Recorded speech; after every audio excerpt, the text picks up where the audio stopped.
오늘은 우리 지난 시간에 이어서 동부와 남부 유럽에 대해서 선생님과 함께 공부해 보겠습니다. 먼저 우리는 남부 유럽에 대해서 같이 이야기를 해볼 텐데요. 이 남부 유럽에도 다양한 국가들, 또 다양한 특징들을 가지고 있거든요. 그러면은 선생님과 함께 남부 유럽의 5가지 나라 한번 같이 알아보도록 할까요? 우리 같이 알아볼 첫 번째 국가가 바로 포르투갈입니다. 이 포르투갈은 수도가 리스본에 위치하고 있는 나라이고요. 포르투갈 같은 경우는 두 번째로 큰 도시는 이름이 포르투예요. 그래서 이 리스본이라는 도시와 포르투라는 도시는 둘 다 대서양 쪽에 치우쳐서 위치하고 있다고 하는데요. 그러면은 왜 포르투갈의 큰 도시들은 전부 대서양 쪽에 위치를 하고 있을까? 이렇게 생각을 해보았더니 포르투갈이라는 국가는 예전에 대서양을 넘어서 세계로 진출하면서 그러면서 국가의 규모가 커졌던 나라예요. 그러다 보니까 포르투갈은 자신보다 몇 배나 규모가 큰 브라질이라는 나라를 식민 지배하기도 했고요. 특히 이 대항해 시대라고 불리는 이 시대 때 포르투갈의 다양한 사람들이 어떤 신대륙, 신항로 개척과 관련해서 많은 업적들을 세웠다고 합니다. 그 중에서 아직까지 많이 유명한 사람으로는 어떤 해양 왕자라고 별명을 가지고 있는 엔리케 왕자 등을 들 수가 있을 것 같아요. 두 번째로는 마데이라 제도라고 쓰여 있죠. 이 마데이라 제도도 바로 포르투갈이 예전에 식민지 개척을 할 때 대서양으로 뻗어나갈 때 어떤 정복을 했던 그런 지역 중에 한 군데고요. 이 지역은 아직까지도 포르투갈의 일부로 남아 있습니다. 그래서 마데이라 제도 이렇게만 이야기하면은 여러분들도 여기가 어디지? 라고 할 텐데 이렇게 이야기를 해준다면은 조금 더 이해하기가 쉬울 것 같아요. 바로 이 마데이라 제도는 호날두의 고향이기도 합니다. 그래서 마데이라 제도로 가는 그 비행기를 타면은 바로 크리스티아누 호날두 공항에 내린다고 합니다. 그 지역에서 호날두가 가장 유명한 사람이기 때문에 동네의 이름을 호날두, 동네의 공항의 이름을 호날두로 했다고 합니다. 마지막으로는 에그타르트, 포르투갈에서 유명한 음식 중에 한 가지가 바로 이 에그타르트인데요. 에그타르트 같은 경우는 수도원에서 수녀님들이 옷을 다리고 빳빳하게 하는데 흰자만을 사용하니까 노른자가 남아서 이 노른자를 어떻게 처리할까 고민하다가 만들어봤던 음식이 너무 맛있어서 많은 사람들이 먹게 된 그런 요리라고 합니다. 그래서 포르투갈에 가면은 물론 막 이 에그타르트 먹어봐야겠지만 우리가 주변에서도 조금 가까운 나라에서도 에그타르트 아주 유명한 국가가 한 군데 있어요. 바로 마카오인데요. 마카오에서 에그타르트가 유명한 이유는 바로 포르투갈의 식민 지배를 받았기 때문입니다. 이거 말고도 정말 포르투갈에 대해서도 할 수 있는 얘기 많은데 일단은 포르투갈에 대해서 여기까지만 같이 이야기해 보겠습니다. 이제 이어서 스페인에 대해서 이야기를 해볼게. 스페인 같은 경우는 수도가 마드리드에 위치하고 있는 국가야. 그래서 여러분들 마드리드 하면은 생각나는 거 있을 것 같은데 유명한 축구팀이 위치한 도시다. 맞아. 그래서 레알 마드리드나 아니면 아틀레티코 마드리드 바로 이 스페인의 마드리드라는 마드리드라는 도시를 연고지로 하는 구단들이야. 그런데 이제 스페인의 축구팀 하면은 마드리드, 레알 마드리드 말고 한 군데 더 생각나야 될 것 같은데 어디지? 그치, 바로 FC 바르셀로나. 그래서 이 레알 마드리드와 FC 바르셀로나가 축구를 하면은 그것을 우리는 엘 클라시코라고 부릅니다. 굉장히 치열한 라이벌 경기인데 그래서 이 엘 클라시코는 단순히 레알 마드리드와 FC 바르셀로나의 축구만의 문제가 아니야. 바르셀로나 같은 경우는 카탈로니아 지방이라고 하는 데에 속해 있고 마드리드 같은 경우는 카스티아 지방이라는 데에 속해 있어. 그리고 옛날부터 이제 마드리드가 수도이기 때문에 아무래도 그 정치적인 권력을 마드리드는 가지고 있는 반면 바르셀로나 같은 경우는 이 지역은 카탈로니아 지방은 상대적으로 좀 돈이 많은 그래서 경제적으로 여유가 있는 지역이야. 그러다 보니까 이 두 지역은 서로 사이가 안 좋을 수밖에 없었고 근데 물론 사이가 좋지 않다고 해도 직접 가서 너 마드리드 사람이지 하면서 어떻게 이렇게 강하게 할 수가 없으니까 그런 자신들의 감정을 어디에서 푼다? 축구에서 푼다. 그래서 어떤 이 단순히 두 팀의 축구적인 문제가 아니라 두 지역의 감정이 담겨 있는 그런 매치라고 생각을 하면은 될 것 같아. 그 다음에 두 번째로 가우디라는 사람이 이제 이름이 있는데 가우디는 굉장히 유명한 건축가이면서 이 사람이 이제 바르셀로나라는 도시를 아주 아름답게 만들었다고 할 수가 있어. 그래서 아직까지도 이제 이 바르셀로나에 가게 되면은 짓고 있는 성당이 있는데 그게 이제 가우디가 설계해서 짓기 시작을 했고 아직까지도 거의 이제 200년이 다 되어가는 것 같은데 아직까지도 짓고 있는 그런 성당이 있대. 그래가지고 이제 가게 되면은 물론 이제 짓고는 있지만 여전히 관광도 가능한 그런 곳이라고 하고 바르셀로나의 어떤 그 도시 배치 이런 것들을 보게 되면은 가우디가 어떤 생각으로 도시를 만들었는지 잘 알 수가 있다고 합니다. 그래서 스페인에 갈 일이 있으면은 한 번쯤은 이제 이 가우디의 철학이나 아니면 건축 이런 것들을 생각을 하고 가서 보면은 좋을 것 같아. 실제 현지에서도 가우디 투어라고 해서 가우디의 어떤 그런 업적이라든지 생각 이런 것들을 위주로 투어를 해주는 프로그램도 있다고 해. 그 다음에 이제 그라나다라고 하는 곳이 있는데 이곳은 스페인의 남쪽 지방이야. 그런데 그라나다 지방에 가게 되면은 조금 특이한 것을 볼 수가 있는데 그게 어떤 거냐면은 그라나다 지방에는 유럽에서는 흔히 보기 힘든 이슬람 같은 어떤 모스크, 둥근둥근 그런 지붕의 건물들 이런 것들을 볼 수가 있대. 이게 왜 여기에서 나타나냐면은 중세 때에 이슬람 세력들이 유럽을 지배를 하는데 그때 이제 지배를 하기 위해서 올 때가 육지를 통해서 오는 게 아니라 지중해라는 바다를 통해서 오게 됐고 그러다 보니까 한번 우리 지리부도나 구글어스 켜볼래? 거기에 보게 되면은 스페인 남부지방은 바로 이제 지중해를 접하고 있는 지역이지. 그래서 이때 이제 그런 이슬람 세력들이 지배를 하면서 만든 건물이나 그런 경관들이 아직까지 남아있으면서 굉장히 아름다운 모습을 보여준다고 해.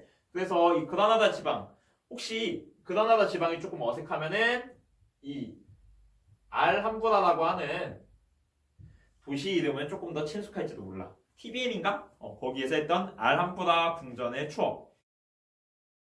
추억이라는 드라마 있었지. 거기에서 이제 나오는 배경이나 아니면 그 이름이 이 알함브라, 그라나다 지방에서 온 것이라고 합니다. 그래서 어떤 이 이슬람 세력이 생각보다도 스페인 지역에 그 영향을 많이 끼쳤고 1492년일 거야. 1492년 이때쯤에야 이제 비로소 다시 스페인이 온전하게 이슬람의 세력을 몰아낼 수가 있었다고 합니다. 그래서 이제 뭐 그것과 관련해서 1992년에 이제 바르셀로나에서 올림픽이 열렸는데 뭐 이제 그때 이제 뭐 신대륙 발견이나 아니면은 이슬람 세력에서의 완전한 독립 이런 것들을 이제 기념하기 위한 그런 행사였고 그때 우리나라 선수 중에 한 명 이제 황영조 선수지 그분이 이제 그 바르셀로나에서 마라톤 금메달을 따기도 한 그런 곳이라고 할 수가 있고 마지막으로 토마토 하면은 스페인에 이제 부뇰이라는 지역이 있어. 부뇰이라는 별로 크지는 않은 도시인데 이곳에서 예전에 이제 토마토를 처음엔 좀 짜증이 나서 던졌는데 항의하는 의미로 이거 뭐 던지다 보니까 재밌는 거지. 그래서 이게 괜찮네 하고서 몇 년 더 던지다가 하나의 유명한 축제가 되었다고 해. 그래서 부뇰에서 하는 토마토 축제 전 세계적으로 이제는 유명한 축제이고 그래서 축제 때 가면은 이제 다들 토마토 맞고 뒤집어 쓰고 막 빨개져 있는 그런 것들을 볼 수가 있다고 해. 우리나라에서도 이 토마토 축제 볼 수 있는데 어디에서 하냐면은 화천에서 하는데 이 스페인에서 재배되는 토마토는 어떻게 품종이 다른지는 잘 모르겠는데 좀 물컹물컹하고 던지면은 팡팡 터져서 던지고 터트리는 맛이 있는데 우리나라 화천의 이제 특산물은 토마토긴 토마토인데 그 찰 토마토라고 하는 좀 딱딱한 그런 토마토여서 그 화천 토마토 축제 사진 같은 거 보게 되면은 분유는 가면 이제 막 땅바닥에 그냥 그 토마토 찌꺼기들이 이제 줄줄 흐르고 있거든. 근데 이제 화천에서 했던 그 토마토 축제는 가면 이제 땅바닥에 토마토 그대로 이제 남아 있는 거지. 던지면 원래 터져서 유쾌해야 되는데 던지는 거 맞으면 아픈 거야. 찰 토마토여서. 그래서 축제를 어떤 패러디하거나 끌어올 때도 그 지역적인 아니면은 토마토의 품종적인 좀 그런 한계나 특징을 좀 고려해야 되지 않나 이런 생각을 이번에 찾아보면서 좀 해보게 됐네. 그래서 스페인도 이제 되게 이제 유명한 관광 국가고 이탈리아 이야기 해볼게. 이탈리아 같은 경우는 누구나 들어봤을 만한 로마라는 도시가 수도이고 그 다음에 이 로마라는 도시의 이름의 유래가 되기도 한 로마 제국으로부터 이어져 오는 그런 나라이기도 하지. 그런데 의외로 이탈리아는 로마 제국 이후에는 나라가 통일이 되지 못한 채 오랫동안 지속이 되었고 그래서 한 1800년대 중후반 이때쯤이 되어야지 겨우 지금 우리가 알고 있는 이런 이탈리아의 모습으로 통일을 하게 되었다고 해. 그러다 보니까 실제로는 우리가 하나의 이탈리아라고 생각하는데 사실은 아주 오랜 기간 동안 서로 다른 나라에서 살던 사람들이 이제는 하나의 이탈리아 사람으로 살아야 되니까 서로 좀 어색한 사이가 되겠지. 그래서 이 어색한 사이에 더해서 이탈리아 같은 경우도 북쪽 같은 경우에는 어떤 산업이 많이 발전해 있고 또 특히 자동차 공업 아니면은 패션 이런 것들로 인해서 잘 사는 편인데 남부 지역은 상대적으로 농업이나 어업 이런 산업에 종사하기 때문에 잘 못 사는 편이라고 해. 그러다 보니까 남쪽과 북쪽 사이에 갈등이 나타난다고 합니다. 그래서 우리가 이탈리아의 도시 아는 도시들 중에 북부의 유명한 도시들이 이제 밀라노나 피렌체 아니면은 베니스 이런 곳들이 있다면 남부의 유명한 도시는 나폴리 이런 곳들을 들 수가 있을 것 같아. 그리고 이제 이탈리아 하면 역시 관광으로 유명한 지역이기도 하지.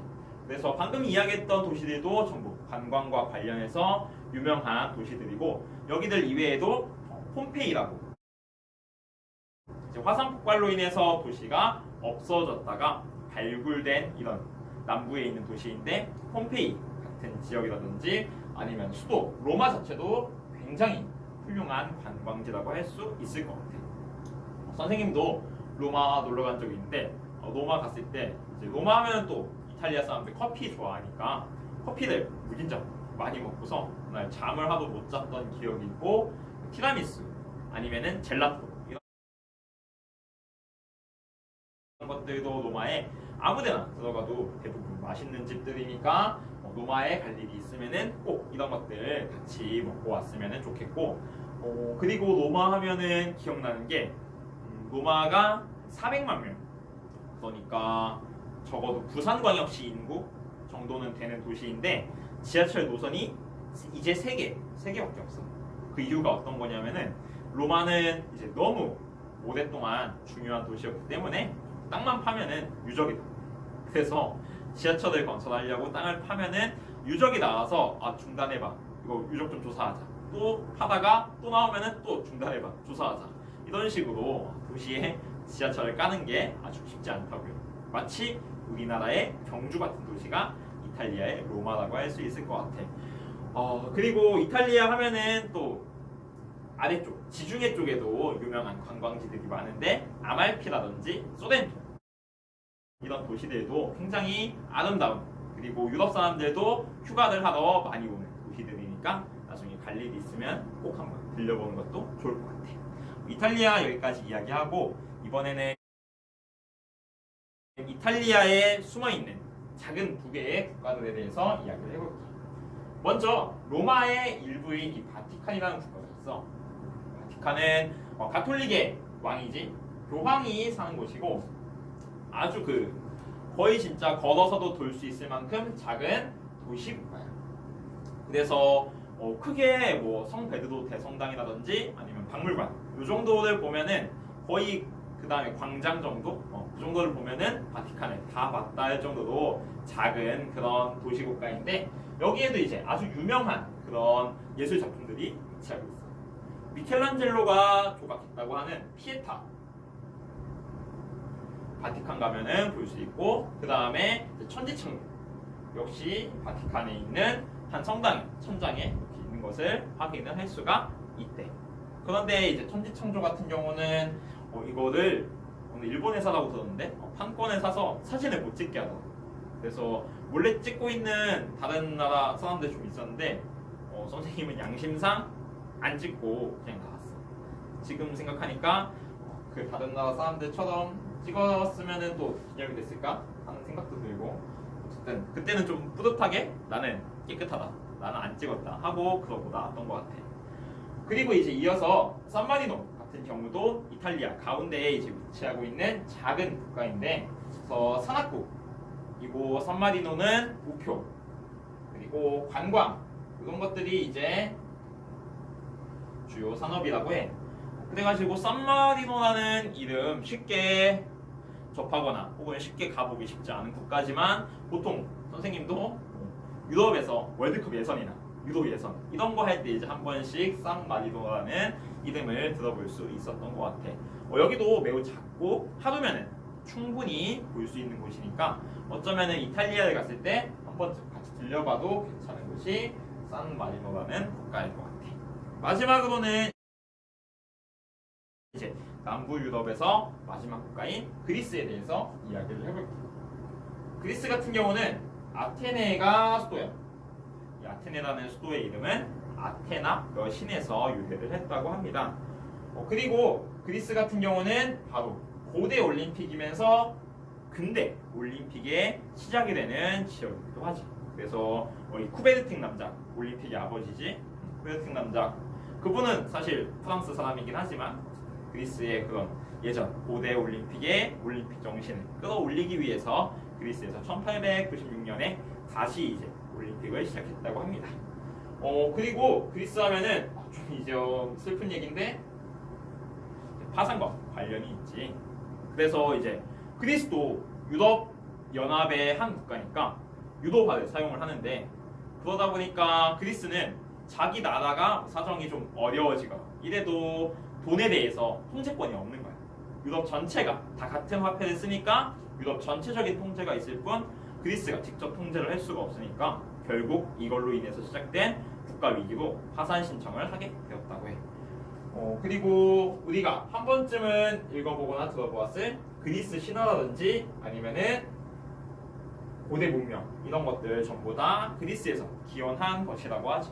그리고 그리스 하면은 산토리니 한 번쯤 들어보았을 도시 이름일 수도 있을 것 같은데, 이 산토리니로 대표되는 지중해성 기후 관광지나 휴양지로도 매우 유명하다고 합니다. 그래서 최근에는 트와이스가 찍었는데 포카리스에트가 보통 광고를 할 때에 그런 지중해성 기후 지역의 느낌이 나는, 혹은 정말 현지에서 촬영을 하는 경우가 많으니까 그리스의 해안가에 대해서 궁금하다면은 포카리스에트 광고를 보면은 쉽게 이해가 될 것 같아요. 그래서 이런 지역에 가게 되면은 되게 하얀 집들 이런 것들 볼 수 있고, 또 지붕이 평평한 모습들을 확인을 할 수가 있다고 해. 그래서 지금까지 우리 포르투갈부터 그리스까지 5개의 남부 유럽 국가에 대해서 같이 이야기를 해보았어.